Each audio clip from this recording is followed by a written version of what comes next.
presidente de la Asamblea Nacional del Poder Popular y del Consejo de Estado, Esteban Lazo Hernández, llegó hoy a la Federación de Rusia para cumplir una visita oficial. Rusia es el primer punto de una gira del titular del legislativo cubano que incluirá también a Bielorrusia y a Turquía.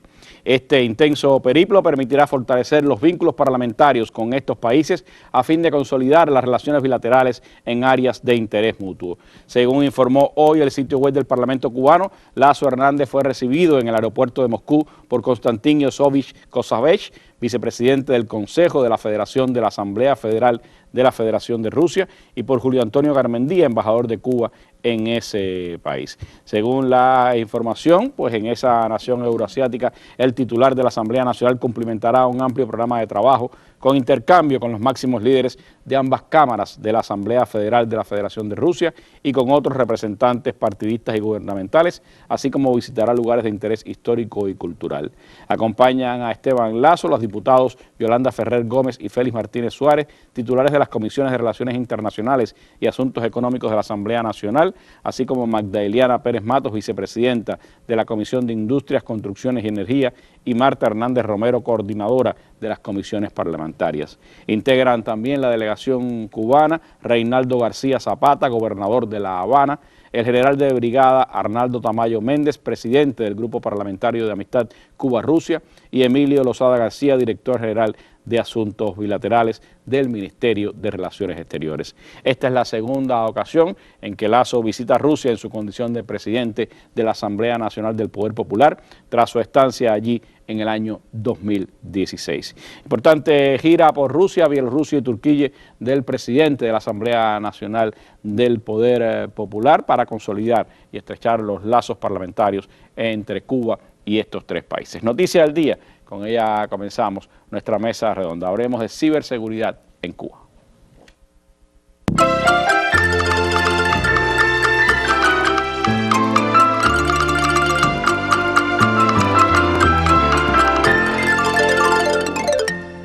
En octubre, el Ministerio de Salud de la Nación Argentina confirmó que sufrió un incidente de seguridad. Según explicaron fuentes oficiales, el incidente comenzó por el compromiso de la cuenta de una trabajadora del ministerio y desde el organismo recomiendan desestimar cualquier correo electrónico desde una cuenta oficial, que sería @msal.gov.ar, y sobre todo no abrir ningún enlace ni archivo adjunto que puedan incluir estos correos. Por el momento se está investigando lo que ocurrió y no se proporcionaron más detalles. Estafadores en Argentina siguen utilizando el tema de las vacunas para engañar a las personas. En los últimos meses hemos visto varias denuncias donde las personas alertan que son contactadas por un número de WhatsApp que utiliza la imagen del Ministerio de Salud de la provincia de Buenos Aires. En un momento de la conversación, los estafadores solicitan a la víctima que les envíe un código de 6 dígitos que recibirá a través de SMS. Supuestamente este código es para acceder al turno de la vacunación, pero en realidad se trata del código de verificación de WhatsApp que les permite secuestrar la cuenta. Luego, los atacantes acceden a la lista de contactos de las víctimas y, haciéndose pasar por el titular de la cuenta, se comunican con ellos para solicitar una transferencia de dinero. Lamentablemente, muchas personas caen en la trampa. En octubre repasamos lo que fue el hallazgo de 2 vulnerabilidades Zero Day en Microsoft Exchange que la compañía confirmó que están siendo aprovechadas activamente por cibercriminales en ataques que buscan ejecutar código de manera remota en los sistemas comprometidos. Ambas vulnerabilidades fueron apodadas como Proxy Nutshell por las similitudes que guardan con otra serie de vulnerabilidades en Exchange apodadas Proxy Shell. Pese a que Microsoft lanzó el segundo martes de octubre su clásica actualización de seguridad para sus productos, no llegó a tiempo para desarrollar un parche que repare estos fallos, por lo que se aconseja seguir las recomendaciones de Microsoft hasta tanto no se lance una actualización. En octubre, investigadores de SET revelaron nuevos hallazgos sobre Polonium, un grupo de APT que actualmente continúa en actividad y que ha estado lanzando ataques a más de una docena de organizaciones de distintos sectores en Israel. Desde el año pasado, el grupo ha utilizado al menos 7 backdoors personalizados diferentes que le permiten realizar distintas acciones en los equipos infectados, como tomar capturas de pantalla, registrar pulsaciones de teclado, espiar a través de la cámara web, abrir shells inversas, exfiltrar archivos y más. Bueno, es un rápido resumen de noticias que ocurrieron el pasado octubre. Una más reciente está indicando que ahora mismo está circulando en WhatsApp, un engaño que intenta hacer creer a las personas que la FIFA está regalando 50 gigabytes de datos a las personas en el mundo para ver el Mundial de Fútbol. Lo que se trata es de recolectar números de teléfonos de las personas y convencerlas de que habiliten las notificaciones para desplegar publicidad maliciosa en los dispositivos. Son algunos de los ejemplos de un tema el que queremos profundizar esta tarde en nuestra mesa redonda. Por eso quiero comenzar hablando con Pablo Francisco Gómez, jefe de la Dirección de Ciberseguridad del Ministerio de Comunicaciones, para que nos sitúe en el fenómeno. ¿Qué es la ciberseguridad? ¿Por qué tiene tanta importancia en el mundo actual? ¿Cómo se están manifestando estos fenómenos a escala internacional? Buenas tardes, Randy, y buenas tardes, público televidente.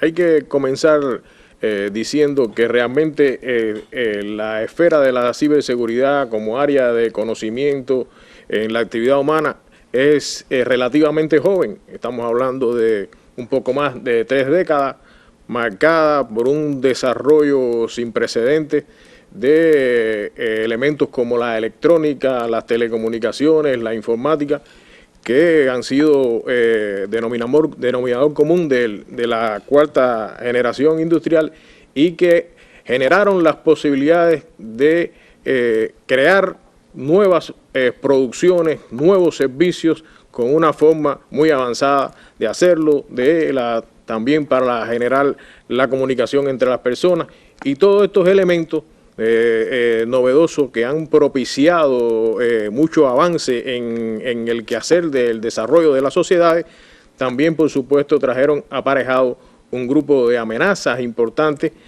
algunas propiamente de la manipulación y la configuración de los propios sistemas y otras ya malintencionadas.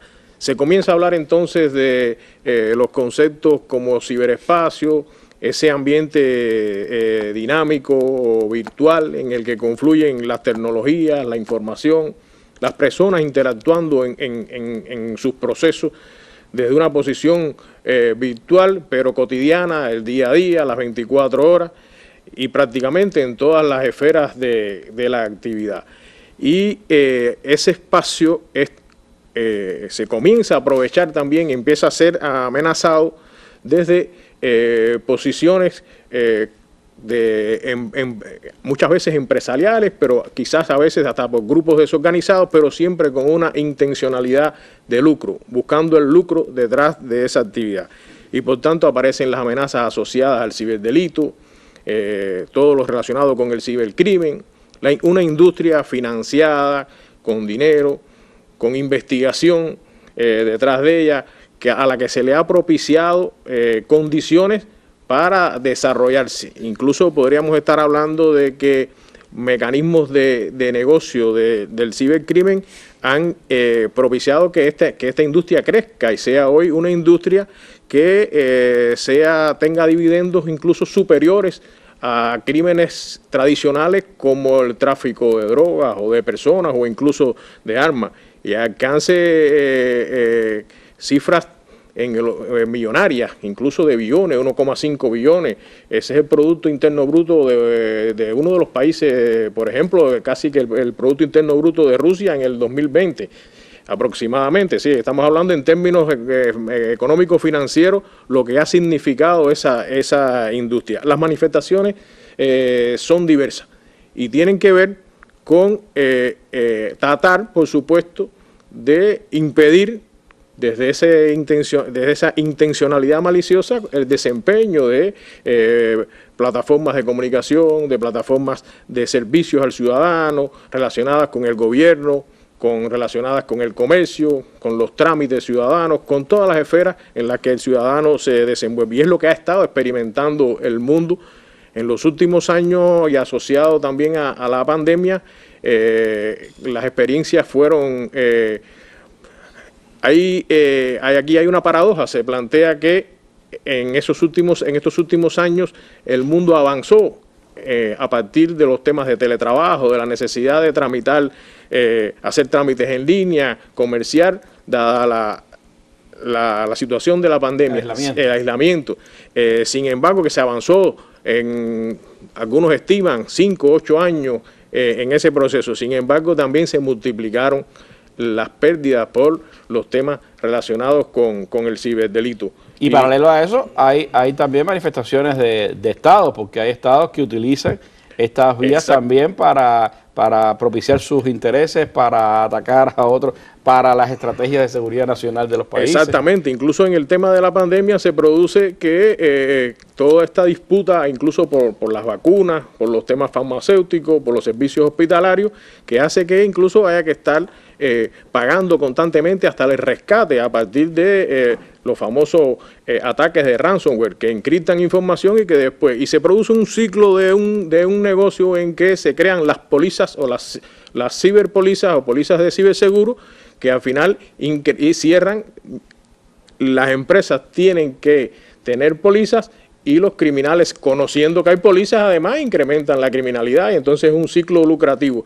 Eso pasó este año, precisamente, con el tema de Continental, una empresa de petróleo norteamericana, fue atacada, fue tomada el control de esa empresa, tuvo que pagar $5 millones para que los hackers pues soltaran un poco el bloqueo que le habían puesto a la empresa. Pero frente a esos fenómenos, ¿cuál es la reacción internacional? La reacción de los estados. Los estados han tomado conciencia de que esta es una problemática de prioridad.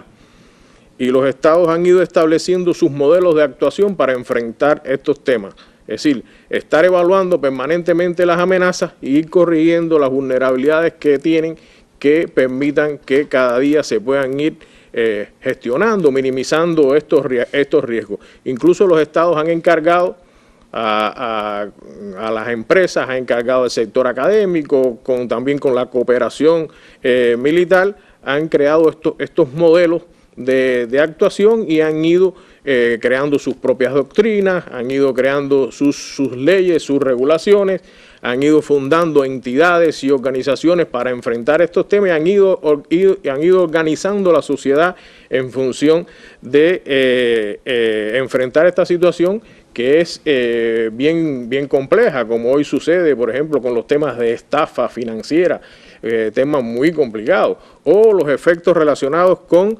efectos sociales, como es el caso del ciberacoso, el ciberbullying en las edades tempranas, en la escuela. Hace unos días leí una noticia sobre un país europeo que incluso estaba tratando de establecer un coordinador en las escuelas, un coordinador de ciberseguridad para tratar los temas estos de acoso y ciberbullying con los niños, con los adolescentes, los efectos nocivos que esto tiene en la sociedad, incluso llegando hasta índices elevados de suicidio. Entonces, es decir, que los países han ido creando mecanismos para organizar sus sistemas de ciberdefensa e incluso regionales se ha ido organizando.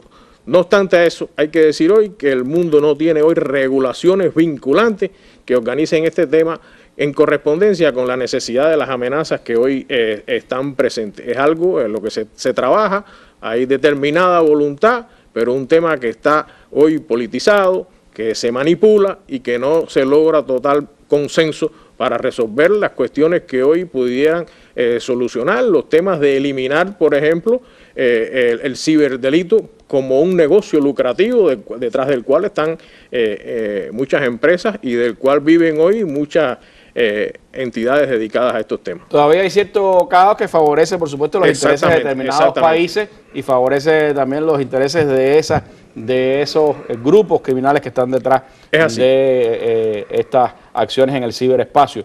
Y eso, por supuesto, genera de todas formas preocupación y también la necesidad de emplear en los temas de ciberseguridad tantos recursos humanos como los que quizás se emplean a la vez en la promoción o en el avance en el ámbito de la informática en el mundo. Les pongo este ejemplo de España, lo veíamos en la red y lo traímos a nuestro programa de lo que está pasando en particular en el ámbito de la ciberseguridad en ese país. Es una de las grandes amenazas de los últimos tiempos. El teletrabajo ha contribuido a que aumenten los riesgos de un posible ciberataque. Algunos de los peligros a los que los enfrentamos son el phishing, delincuentes que se hacen pasar por entidades como los bancos, que a través de mensajes como estos logran acceder a nuestros datos, o la suplantación de identidad, sobre todo en redes sociales. Entran en las cuentas y extorsionan a sus contactos. En España nos encontramos en el top 10 de los países más seguros en materia cibernética, pero se calcula que hacen falta unos 50.000 puestos de trabajo por cubrir, un sector de tasa de paro cero que necesita trabajadores cualificados. La seguridad en la red es uno de los grandes retos en los últimos tiempos. Para proteger nuestra información y datos en Internet hay equipos como este. Estudié un grado medio de informática. Yo estudié grado superior de administración de sistemas informáticos. Tengo una especialización en ciberseguridad. Resolver incidencias de los usuarios que entran a diario. Desde comprar el pan, un billete de avión o transferencias bancarias. Operaciones que hacemos todos los días, pero que necesitan un cuidado especial. Desde 2012, 2013, todo lo que tiene que ver con profesionales de ciberseguridad pues se ha multiplicado, casi te diría, por 50. En la empresa de Juan Miguel empezaron siendo 5 trabajadores hace unos años. Ahora son más de 100, pero... Tenemos problemas en encontrar profesionales que se dediquen a ciberseguridad. Y los que tenemos no son suficientes para dar pues un poco de respuesta a todo lo que necesitan. Programadores, formación en redes sociales, comunicación, derecho, inteligencia artificial o telecomunicaciones. Hacen falta perfiles de lo más variado. Sanidad, en educación, en legislación. Ahora hay ciberdelitos a nivel digital, con lo cual también necesitas que haya abogados, jueces, fiscales que sepan llevar ese tipo de casos. Un ámbito con poca presencia de mujeres. Tiene muchas salidas, a nivel de salario está muy bien, entonces yo animo a que se vengan. Porque toda ayuda es bienvenida.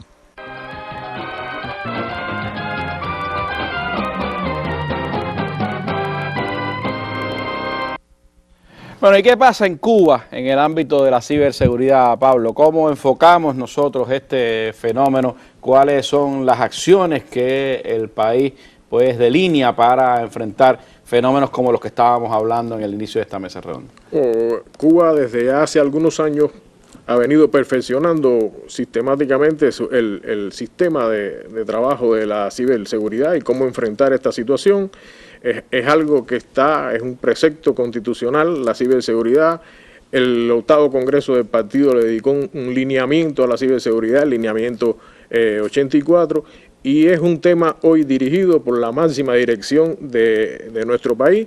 El sistema de trabajo de Cuba está organizado en 3 niveles, una gobernanza encargada en lo fundamental de los elementos de política, los elementos doctrinales, de estrategia, de planeamiento estratégico, de velar además porque los encargados de gestionar la ciberseguridad lo hagan correctamente, algo en lo que se involucra en ese nivel de gestión una gran cantidad de ministerios, de entidades del país, porque hay que decir que este es un tema multifacético que tiene que ver con... Es transversal a toda la sociedad. Exactamente. Ahí cuando se hablaba en la propia noticia, se hablaba de especialistas, es un tema de la diplomacia, es un tema tecnológico, jurídico. Es un tema de formación, es un tema jurídico, es un tema muy amplio de muchas competencias, de muchas habilidades y por tanto involucra hoy a muchos sectores y es los que gestionan precisamente desde sus roles, de sus competencias, cada una de estas actividades en la ciberseguridad. Y tenemos un grupo de entidades que ejecutan, que llevan a cabo las actividades de ciberseguridad. Hoy tenemos como fortaleza ese sistema de trabajo. Yo creo que en las condiciones de Cuba, un país agredido, con un recrudecimiento permanente del bloqueo, con limitaciones para obtener tecnología, con limitaciones para participar en eventos, incluso para acceder a plataformas comunicativas, etcétera, requiere aún más de esa organización y la tenemos. Y es una actividad que hoy está. Cuba tiene como fortaleza ya la creación de un grupo de regulaciones, 2 decretos ley, un decreto, varias regulaciones complementarias, entre las que se encuentran 2 de mucha importancia, un sistema de gestión de incidentes para el país, gestionar los incidentes tanto de personas naturales como de personas jurídicas, todo lo que ocurre en el ciberespacio cubano, que obliga a actuar además desde el conocimiento de las amenazas, de las vulnerabilidades permanentemente y estar evolucionando constantemente, porque esa es otra de las características, es un tema que evoluciona constantemente y que la vista tiene que ser, por supuesto, preventiva. Es decir, no podemos esperar a que nos pasen las cosas. Que cambien las tecnologías y cambien los software y los programas, pues. Y no podemos esperar a que las cosas no pasen, tenemos que tener un carácter predictivo, preventivo, ir orientando estos temas. Sí, de eso se quería preguntar, porque casi siempre se ve el tema de seguridad y uno dice, es puramente defensivo. ¿Es así o cómo se gestiona, cómo se piensa? Para nada. Aquí lo más importante es evaluar y conocer a partir de las tecnologías, de los sistemas que se usan, tener entonces la noción de por dónde vienen las amenazas, qué es lo que va a pasar y por tanto predecir con esa inteligencia de amenaza, predecir cuáles son las medidas que tengo que tomar para proteger mi servicio, para proteger las infraestructuras, para proteger todo lo que es vital. Decía que había dos importantes, la segunda, todas son importantes, pero bueno, que han sido muy significativas y que son más recientes. La otra tiene que ver con los catálogos de infraestructuras vitales, infraestructuras críticas, aquellas infraestructuras que soportan sus servicios sobre las tecnologías de la información y la comunicación o las tecnologías de control automático y que cualquier interrupción en esas infraestructuras provoca un elemento de falta de servicio, un elemento que afecta a la población, a la producción, etcétera. Y por tanto, eso es muy importante. ¿Qué nos permite tener catálogos de infraestructuras críticas? Bueno, direccionar, intencionar las acciones de inversiones, de capacitación, de preparación, de prioridad, de control, a partir de los escasos recursos con que contamos y que hay que usarlo de manera óptima. Eso es una también de las fortalezas que tenemos. Hoy ya tenemos un grupo de entidades dedicadas a la ciberseguridad. Tenemos un Centro Nacional de Ciberseguridad, una oficina de seguridad de las redes. Hay entidades especializadas trabajando en estos temas, tanto desarrollando productos como dando servicios y enfrentando los temas relacionados con incidentes cibernéticos. Estamos creando la red de centros operacionales de seguridad, algo muy importante, y se trabaja también en la capacitación y la formación de capital humano, que es vital, es una tarea priorizada desde la carrera en la Universidad de las Ciencias Informáticas. En 5 universidades tenemos estudios de posgrado, especialización con estos temas, algo que completa la formación del sistema de trabajo. En el tema regulatorio, añadir además que no es solo las propias regulaciones que se han hecho para la ciberseguridad, hay un grupo de normas y regulaciones que el país ha establecido, como es el propio Código de las Familias, que tiene elementos relacionados con la ciberseguridad, la ley de protección del delito, la ley de protección de los datos, el código el nuevo código penal que incluye elementos relacionados con el ciberdelito. Es decir, todos son elementos y ahí, bueno, está la arista jurídica y judicial del tema. Así que es un tema Y tenemos también aprobada hace unos meses una estrategia de cooperación internacional en materia de ciberseguridad, que también nos da la proyección de cómo nosotros conducirnos en el ámbito multilateral, en las relaciones bilaterales, también con un grupo de países que nos aportan conocimiento, que nos permiten en el ámbito también multilateral poner nuestras posiciones, ayudar a que se establezca ese orden mundial. Es decir, que son elementos hoy que constituyen fortalezas de nuestro sistema y que sin duda en la medida que podamos irlo extendiendo en el país, a ir creciendo la problemática relacionada con el mercado laboral de especialistas de ciberseguridad es una problemática mundial. Es una problemática mundial que la veíamos ahí. Hoy hay una demanda de más de 3,5 millones de especialistas de ciberseguridad en el mundo.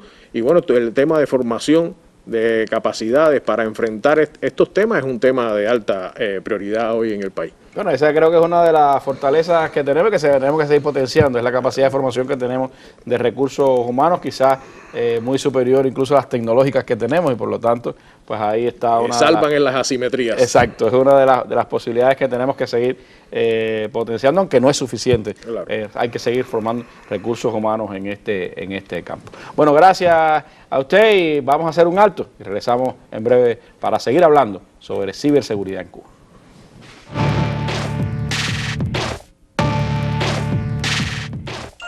al alcance de un clic o en la pantalla de tu móvil. Las noticias de Cuba y el mundo. El análisis a profundidad de los acontecimientos. La imagen y los sonidos de cada día. Los comentarios de nuestros lectores. Cuba Debate. Una mirada desde Cuba en el espacio público digital. www.cubadebate.co.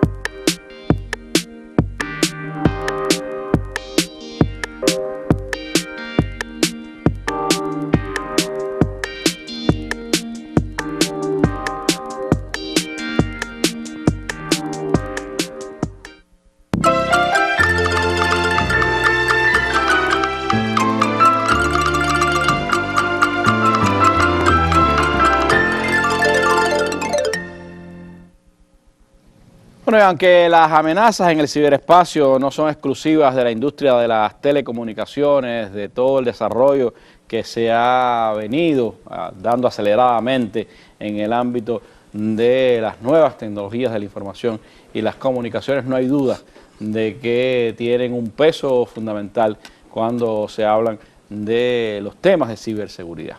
Por eso es importante que esta tarde esté compartiendo con nosotros el compañero Daniel Ramos Fernández, director central de Operaciones de Seguridad de Texas, nuestro operador de telecomunicaciones. Un escenario como este, Ramos, que plantea para un operador como de Texas, que ha visto crecer vertiginosamente en los últimos años la cantidad de usuarios, el acceso de los cubanos al ciberespacio, cuánto se trabaja por proteger las operaciones de la compañía, pero también proteger las operaciones y la presencia en el ciberespacio de los ciudadanos cubanos. Bueno, Randy, buenas tardes a todos los televidentes.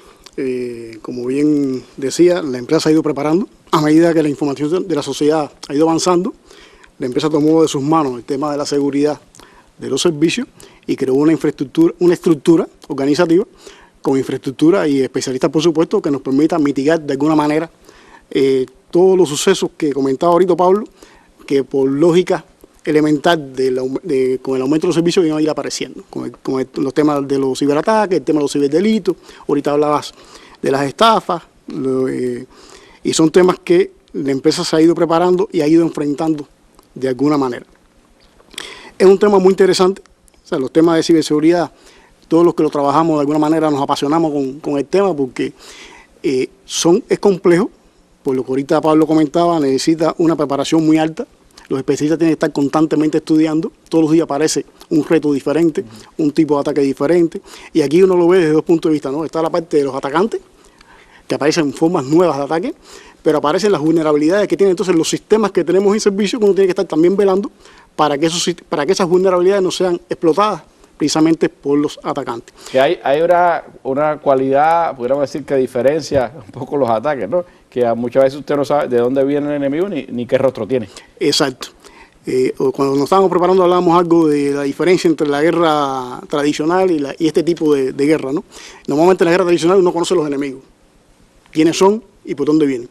En el caso de los ciberataques, estos pueden venir de cualquiera. Incluso ahorita hablábamos, los mismos pueden venir desde el punto de vista estatal, que pueden venir de una empresa, que pueden venir de alguien particular, que puede venir incluso de servicios que están contaminados con virus, servidores que no están bien asegurados, y algún hacker incorpora algún código maligno y ese servicio o ese servidor comienza a hacer ataques por sí solo, sin control de ninguna persona.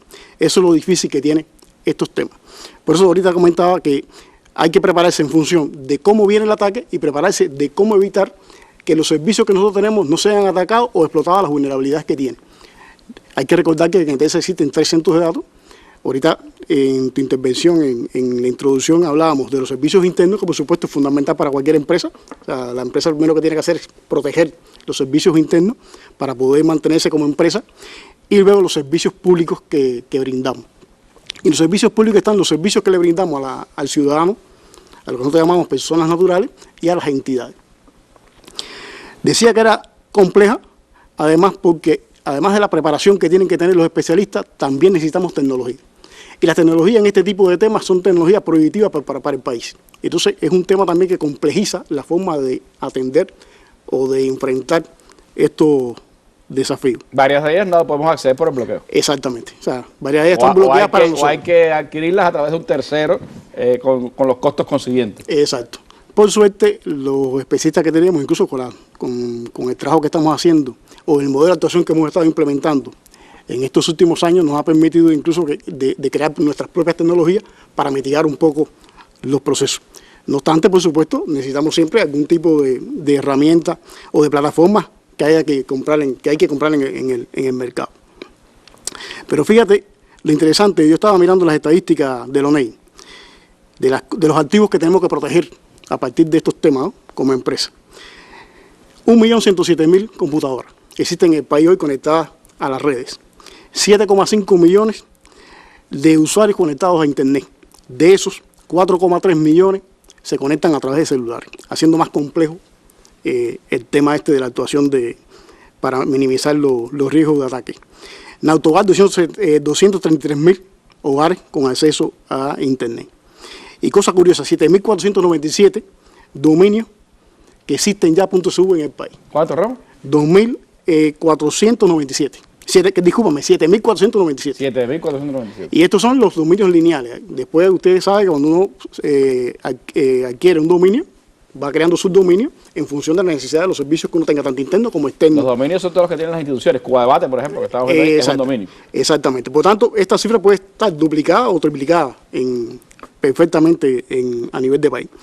Y los 53.000 enlaces de Internet dedicados, ahí están las empresas y los organismos. Todos estos son objetivos, por supuesto, de ataque. ¿Cuál es la diferencia entre la parte empresarial y la parte de los activos personales o de los usuarios personales?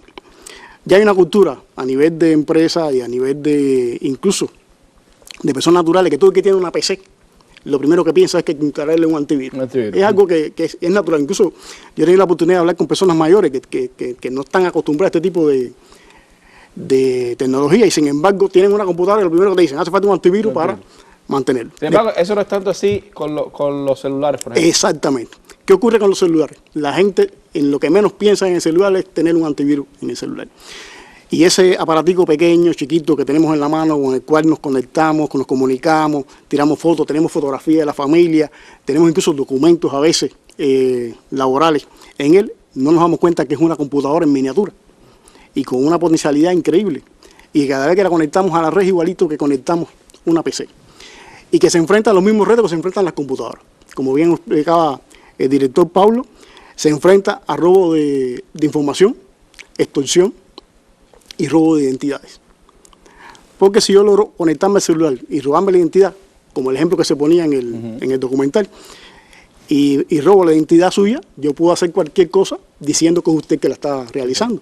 Y puedo estafar, puedo robar información. Muchas veces he visto en las redes a personas, cubanos, amigos, conocidos que denuncian que le han duplicado su cuenta de Facebook, le han duplicado su cuenta de WhatsApp y que están hablando en su nombre, cosas que no tienen nada que ver con su proyección en las redes. Exactamente. Entonces eso hace que nosotros le hagamos mucho hincapié a este tipo de servicio celular, porque es el menos protegido por un problema de falta de cultura, de una cultura de cómo enfrentar con este dispositivo. Cuando digo celular hablo también incluso del tablet, cómo enfrentarse a las redes con estos dispositivos.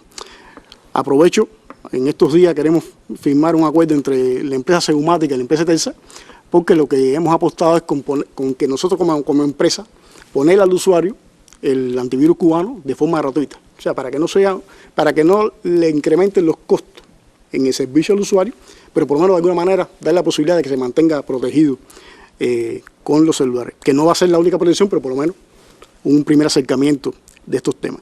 Hay otros sistemas que nosotros tenemos que de alguna manera protegen a nivel de red a estos tipos de usuarios, pero es muy complejo por la cantidad de conexiones simultáneas que tenemos y pudiera entorpecer un poco la lentitud del tráfico de Internet. Entonces eso iría en contra del servicio. Es una tarea compleja la que hay que hacer, porque por un lado hay que proteger, pero por el otro lado hay que propiciar que circulen los datos. Entonces es cómo hacerlo sin afectar a los usuarios, ¿no? Ahorita hablabas del ransomware, no voy a repetirlo porque bueno, fue muy bien amplificado aquí el tema de ransomware para el caso de las entidades, de cómo encriptan un disco duro y después te piden un rescate por esa información.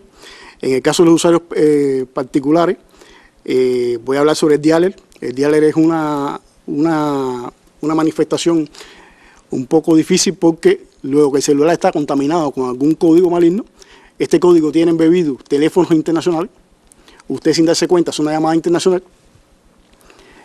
y simplemente tiene que pagar la llamada y usted no sabe ni siquiera que la llamada se realizó.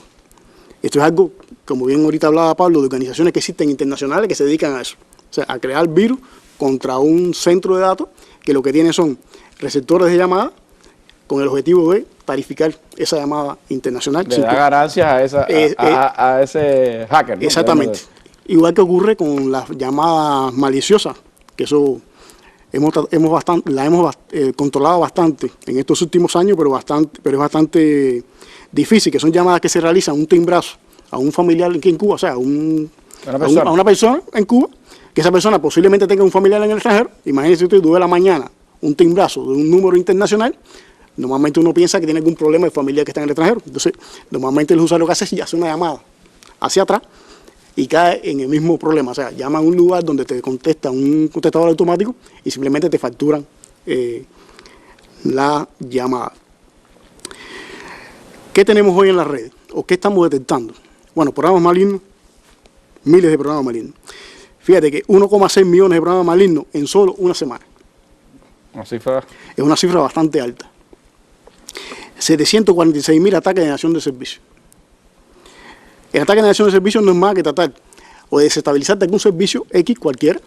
Imagínense un servicio como nos pasó en la presidencia, claro, o como nos ha pasado en Cuba Debate, claro, cualquier servicio público de la empresa. Son intentos repetidos de entrar a través de bots no reales. No reales, pero con el objetivo de ralentizar, obstaculizar el servicio. Y en el caso de los programas malignos, todas estas cosas que estamos hablando. O sea, son programas que están en la red constantemente, buscando vulnerabilidades y haciéndose dueño de algún sistema, de alguna plataforma para después o atacar o simplemente haciendo robo de información. Y para esto, por supuesto, los sistemas nuestros tienen que irse mejorando con el tiempo, precisamente por la cantidad de virus que van apareciendo constantemente nuevos. Esto es como una especie de lupa o donde usted a medida que va perfeccionando los equipos van apareciendo nuevos virus. Y no es que sean virus nuevos, es virus que estaban ahí, pero que los sistemas no eran capaces de detectarlo. Y a medida que usted lo va mejorando, va detectando virus nuevos. Hoy, si bien estamos en mejor situación, porque al final, como bien explicaba ahorita Pablo, hay una cohesión entre todas las partes que nos toca brindar la seguridad del ciberespacio, que nos ha permitido avanzar muchísimo en la preparación del personal, con muchas dificultades, por supuesto, pero lo hemos logrado. Pero no queda duda de que la palabra de la ministra ahora, al final de la semana pasada, cuando decía de que era necesario implantar en el país una cultura de ciberseguridad. O sea, desde los niños, de los jóvenes, esos jóvenes que constantemente están sentados en la computadora o en los parques wifi, jugando, conectados, de manera que puedan enfrentar o que puedan seguir conectándose, pero de una manera protegida y no caer en estos problemas que estamos viendo de estafa o de robos de identidades, por solamente mencionar dos de las. Y eso nos va a permitir, porque al final la tecnología de la información va a seguir avanzando. Ahorita comentábamos la inteligencia artificial, todas las cosas nuevas que van a ir apareciendo, los retos del ciberespacio, todas las realidades virtuales que están apareciendo nuevas, donde muchos de los muchachos vamos a tener que quitarle el casco a la cabeza para que puedan dedicarse a otra cosa y no estar todo el día sentados. Entonces imagínense si no logramos esa cultura de ciberseguridad, ¿qué nos pasará con ese futuro que va a venir con muchos más retos de estos tipos de problemas de ciberseguridad? Bueno, son parte de las realidades que tenemos hoy, pero sobre todo se va a complejizar hacia el futuro. Lo es ya en el mundo, lo será también en Cuba, en la misma medida que podamos tener acceso a esas tecnologías. Gracias, Ramos. Esta noche, antes de la novela... Este país y los que sí estaban en la retaguardia estén presos y se hayan quedado quemados. Funky, si tú tenías medida cautelar, si tú estabas preso domiciliar en tu casa, ¿cómo es posible de que tú hayas ido a recoger una visa y que hayas venido para los Estados Unidos? ¿Quién que está preso? ¿Quién que está esperando una sentencia? Supuestamente, como él dice, medida cautelar. ¿Quién puede viajar? Dime si te tenemos que creer de que la dictadura te permitió a ti venir a los Estados Unidos a recoger un premio Grammy de una canción que le está tirando a ellos. Esta noche por Cubavisión y nuestros canales en Telegram, YouTube y Picta, así como nuestra página de Facebook. Retransmisión en la revista Buenos Días y por Cubavisión Internacional. Esto es Con Filo, un espacio para mostrar con todos los matices las noticias, los hechos, las matrices de opinión que circulan en los medios y en las redes sobre la realidad cubana. Vamos a rasgar la costura de la manipulación mediática y adentrarnos en la arista filosa de los acontecimientos.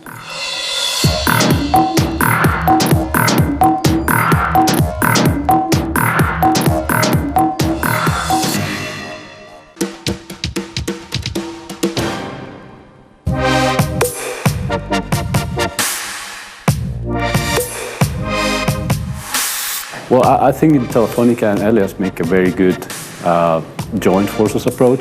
I think we have chosen a leader and a pioneer in the industrial security, and we have developed jointly a solution that is managed cybersecurity for robots in the industry, a solution to bring into the industrial market. Cybersecurity for robots is as important as cybersecurity is in general. Needless to say that we live in a hyper-connected era where all devices are connected. In this sense, the chances we have to be attacked, they are also increasing the same way. To do so, bueno, es parte de un material más amplio sobre los temas de la robótica. Ya estamos hablando de otra dimensión también de este asunto, porque no se trata simplemente de ese celular que llevamos encima o de lo que pueden ser nuestras comunicaciones. La economía, la industria, la vida cotidiana también de cualquier nación, pues está en peligro a partir de estos fenómenos de ataques, de violaciones de la ciberseguridad de las naciones. Y sobre ese ámbito de ciberseguridad, de control de industria, pues hablamos ahora con la compañera Alina Gómez Brizuela, que es miembro de la Comisión Nacional de Automática de nuestro país. Alina, ¿cómo se dan estas manifestaciones en el ámbito de la industria o de determinada industria? ¿Cuánto impacto pueden tener? ¿Cómo enfrentar un fenómeno como este? Buenas tardes, bueno, casi buenas noches, ¿no? Para abordar el tema de la ciberseguridad industrial, para abordarlo e incluso concatenarlo, unirlo a ese sistema que adelantaba Pablo del sistema de la nación y en su contexto técnico, tendremos que vincular tres elementos. El primero, la industria de producción de bienes y servicios de la humanidad. Entiéndase, la industria de la producción de bienes, de alimentos, de ropa, de calzado, de textiles, de energía, de electricidad, de combustibles, de transporte, de aviación, o sea, de medicamentos, de equipos médicos, de todo lo que nos rodea, de todo lo que usamos en el ámbito diario y en la sociedad moderna en la que vivimos, en la cual en cada una de las naciones, ¿no? Con cada uno de desde cada una de sus identidades nacionales. El segundo elemento, los sistemas de control automático de los procesos industriales, los cuales garantizan los escenarios de operación, o sea, al operador, al personal de operación le garantizan los escenarios de operación para esa industria de producción de bienes y servicios.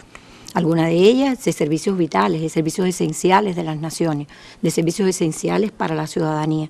Y la ciberseguridad industrial, una seguridad nacida en el siglo XXI, la última de las seguridades podríamos decir, pero no es ni la única ni sustituye al resto de la seguridad. No cambia la seguridad física, la seguridad. No, o sea, ninguna de las seguridades que acompañan al control automático a lo largo de las revoluciones industriales son sustituidas para nada. De hecho, aumentan sus requisitos precisamente con la evolución, tanto de la sociedad física como de la sociedad virtual, el cambio climático, nuevos portadores, nuevos elementos, o sea, cada vez más rudos, nuevos requisitos, se incorporan los desarrollos a la biotecnología, a la medicina, programas espaciales, o sea, retos grandes de la humanidad, y la ciberseguridad se incorpora a esa seguridad, a la seguridad física, a la seguridad tecnológica, a la seguridad funcional, a la seguridad operacional, para aportar una capa más de protección a los sistemas, a ese activo que son los sistemas de control desde los cuales se garantizan, se logran los escenarios de operación y de control de esa industria, para protegerlos de ataques ciber, o bueno, algunos de ellos adelantaban algunos ejemplos, otros muy específicos para la industria, digamos, de cualquiera de sus aplicaciones, o ataques físicos que degraden, manipulen o invaliden las funciones de estos sistemas de control y por ende de las plantas industriales o de las aplicaciones industriales, sea maquinaria especial, de cualquier tipo, en cualquiera de los campos, que lleve consigo o bien una avería de grandes dimensiones correspondiente, o sea, la industria, las pérdidas son de vidas humanas, son pérdidas de maquinaria, altas pérdidas económicas, altas pérdidas para la sociedad, impactos de encadenamiento profundo, como usted avanzaba, hacia la economía y la vida ciudadana y la defensa de las naciones. Diríamos, los últimos años, o sea, la última década, durante la última década y los primeros años del siglo XX y los primeros años del siglo XXI, los sistemas de control automático lograron la capacidad total de sus funciones digitales, la capacidad de reconfigurarse, la capacidad parametrizable de los sistemas, en toda la pirámide de automatización para las diversas aplicaciones. Eso hizo que en el funcionamiento, precisamente en el funcionamiento, la introducción de cualquier tecnología en la industria es inmediata. Lo demanda la voracidad, la velocidad vertiginosa del desarrollo. O sea, si tomamos estas últimas tecnologías, serían los 40 años más veloces de las ciencias y las tecnologías de la humanidad en la aplicación hacia toda la industria de bienes y servicios de nuestra especie, ¿verdad? Y en ese funcionar se identificaron las nuevas vulnerabilidades, nuevos riesgos que no podían cubrir, compensar o mitigar las seguridades que acompañaban al control automático y a la industria, o sea, que podían subsanar esos nuevos incidentes, esos nuevos riesgos. Eso hizo que la comunidad internacional, tuviera dos caminos, uno inmediato, o sea, desde principios de siglo, un programa enorme de medidas de mitigación, se orientan tanto con medidas técnicas, medidas organizativas, hacia los diseños y el funcionamiento de los sistemas de control que por supuesto manejan la industria de bienes y servicios de la humanidad, a manera de mantenerse funcionando protegidos, pero a la par ir desarrollando toda una normativa técnica obligatoria. O sea, en el control automático los escenarios son no es solo funcionar, es funcionar y operar de modo seguro. De modo seguro, o sea, no basta tiene que ser certificable, tiene que ser controlable, sino sencillamente, pues tenemos ya los impactos que adelantamos en los grafos de riesgo que son reales. Y en el caso de nuestro país, ¿cómo eso se ha hecho? Nuestro país igual, o sea, igual que la comunidad internacional, igual que las naciones. Tomemos por ejemplo, durante el periodo especial, nuestro país tiene un momento de inversión, un momento de modernizaciones de su industria básica, de las industrias fundamentales, y un grupo de medidas, un grupo de acciones se implementan dentro del diseño de los sistemas de control bajo resoluciones sectoriales, o sea, de esa industria básica, la industria fundamental, que avanza y se actualiza en esos momentos. Ya luego de que una comunidad completa del control automático desarrollara la internacional por unos 12 años las normas técnicas de la ciberseguridad, o sea, unos 12 años a partir del 2010 hasta el año en curso, un grupo de normativas técnicas han sido publicadas, preparadas hacia los puntos más vulnerables, hacia esas vulnerabilidades que se habían identificado en el funcionamiento de la industria. En nuestro país, diríamos cerrando la fila hacia el sistema de la ciberseguridad nacional bajo las palabras y los sistemas de gobernanza, gestión y procesos implementados hacia los sistemas de trabajo, desarrolla un número de instrumentos jurídicos y también, ¿por qué no?, una adopción de normas técnicas. Desde el Ministerio de Industria se adoptan, o sea, se publican en la Gaceta Oficial 6 instrumentos jurídicos durante el 2021. Importantes, el decreto 45, el decreto se publica en la Gaceta Oficial el 9 de agosto del 21, su nombre sobre el desarrollo de la automatización, incluso muestra, no es un nombre rígido, es un nombre de la evolución, pues el decreto 45, diríamos el decreto de la gobernanza, la ciberseguridad industrial.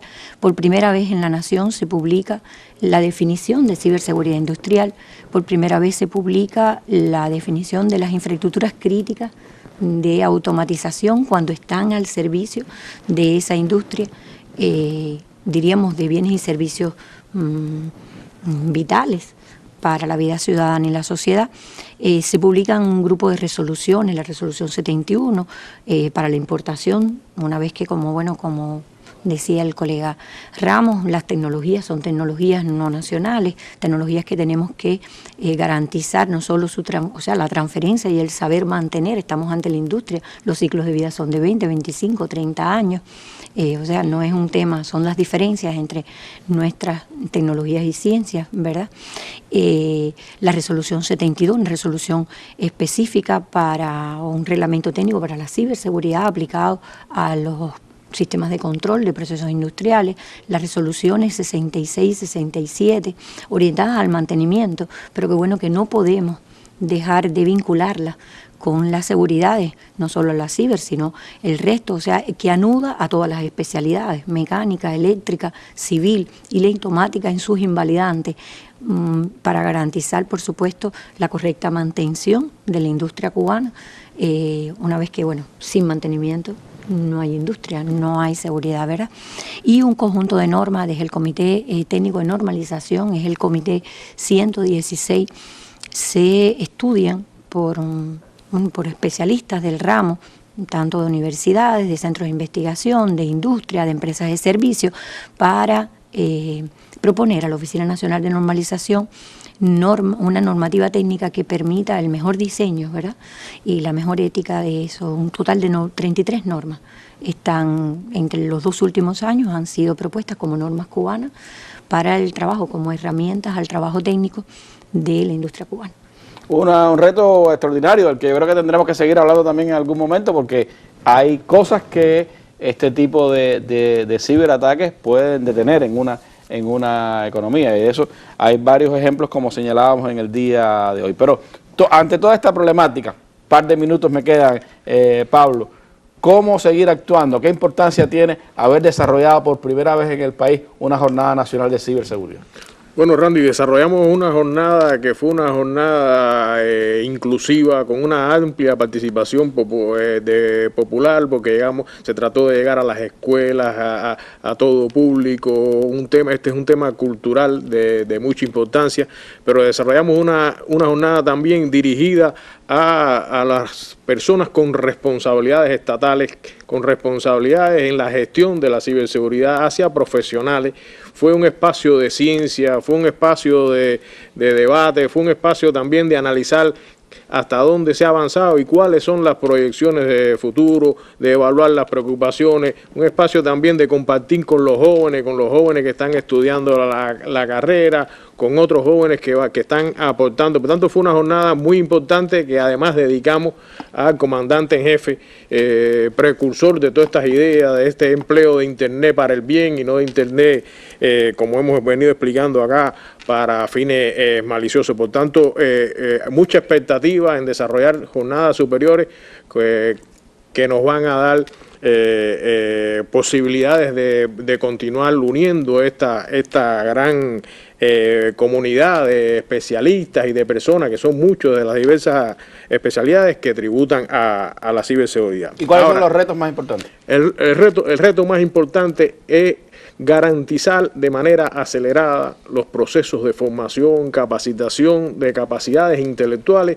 que nos puedan poner en condiciones de seguir expandiendo nuestro sistema organizativo de la ciberseguridad, llegar hasta todos los puntos con los elementos, con los profesionales que tenemos, para poder entonces generar soberanía tecnológica, para poder generar protección en cada una de los elementos que tenemos de una manera integradora, de una manera colaborativa, con una visión de país que integre estos procesos tanto de la automática como los relacionados con la TI, y aprovechar por supuesto el espacio de la cooperación internacional, tanto para aprender como para aportar, incluso para ayudar a otros países con los cuales tenemos también compromisos de nuestro espíritu solidario de seguir ayudando. Es decir, los retos son variados, es decir, son muy amplios los retos, pero tenemos una gran confianza que en el colectivo de especialistas, de personas que están responsabilizadas con esta tarea, podamos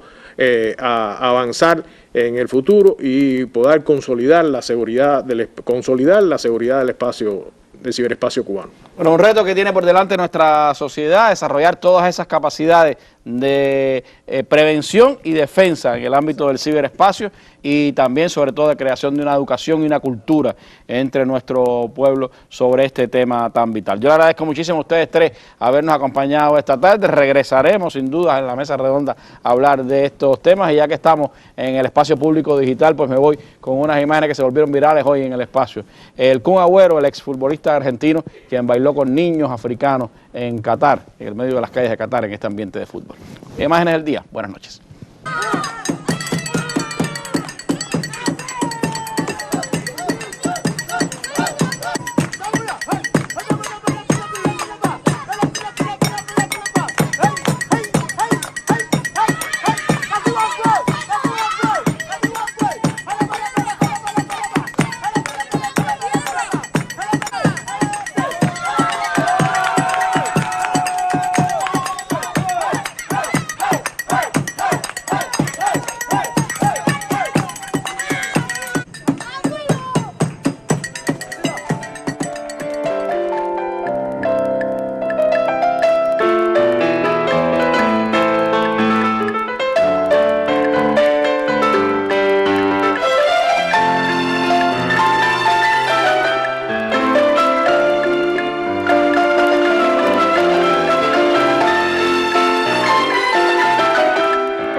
Solidaria con Cuba, ayer, hoy y siempre. Cuba no está sola. A más bloqueo, mayor solidaridad. Que sepan los imperialistas que la brigada no se quita. Que sepan los imperialistas que la brigada no se quita. Que sepan los imperialistas que la brigada no se quita. Cuba sí, bloqueo no. Cuba sí, bloqueo no.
Hola, buenas tardes. Bienvenidos al Noticiero del Mediodía. Hoy es 30 de noviembre del año 2022. Comparta con nosotros la próxima hora de informaciones. ¿Cómo estás, Adiel? Todo bien, Diana. ¿Y tú? Muy bien. Me alegro.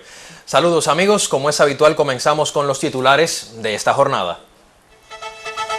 Rinden homenaje a los mártires del 30 de noviembre del levantamiento histórico de esa fecha en Santiago de Cuba.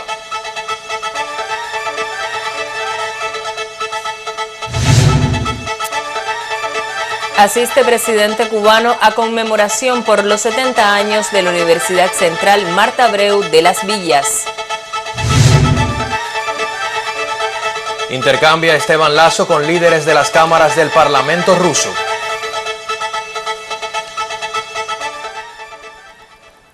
Ofrendas a título del general de ejército Raúl Castro Ruz y del primer secretario del Comité Central del Partido y presidente de la República de Cuba, Miguel Díaz-Canel Bermúdez, fueron depositadas en la tarja a los mártires del levantamiento armado del 30 de noviembre en Santiago de Cuba.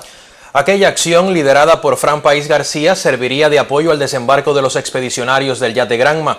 Ese día, Santiago de Cuba se vistió de verde olivo. A 66 años del levantamiento armado, el pueblo de Cuba no olvida su historia.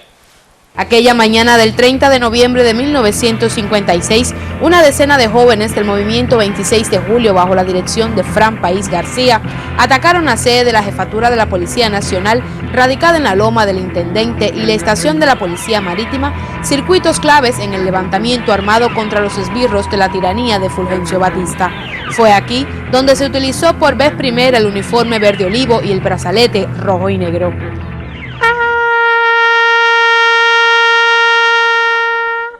Hasta la tarja donde se perpetúa la dignidad y entereza de los jóvenes insurgentes como Tony Alomá, Pepito Tey y Otto Parellada, llegaron las ofrendas a título del general de ejército Raúl Castro Ruz, el primer secretario del Comité Central del Partido y presidente de la República de Cuba, Miguel Díaz-Canel Bermúdez, la Asamblea Nacional del Poder Popular y el Consejo de Ministros, así como familiares de los mártires y el pueblo de Cuba.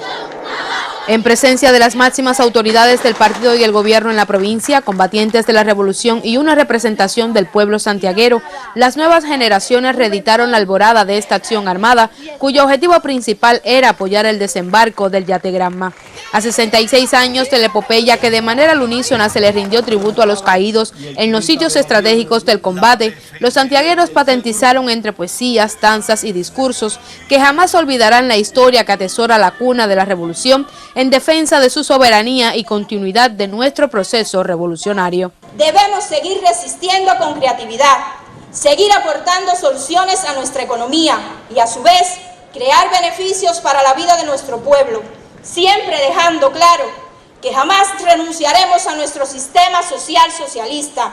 En el acto político-cultural fueron entregados los carnés de la Unión de Jóvenes Comunistas y del partido a los nuevos arribantes a estas organizaciones. Cada 30 de noviembre se reivindica el triunfo prolongado en el tiempo de la grandeza y arrojo de un pueblo que no olvida a sus hijos, esos que hicieron y continúan marcando hito en una ciudad de clandestinaje, rebeldía y liberación. Desde Santiago de Cuba, los camarógrafos Santiago Martí, José Antonio Salazar y Dailin Herrera Vallar, Sistema Informativo de la Televisión Cubana.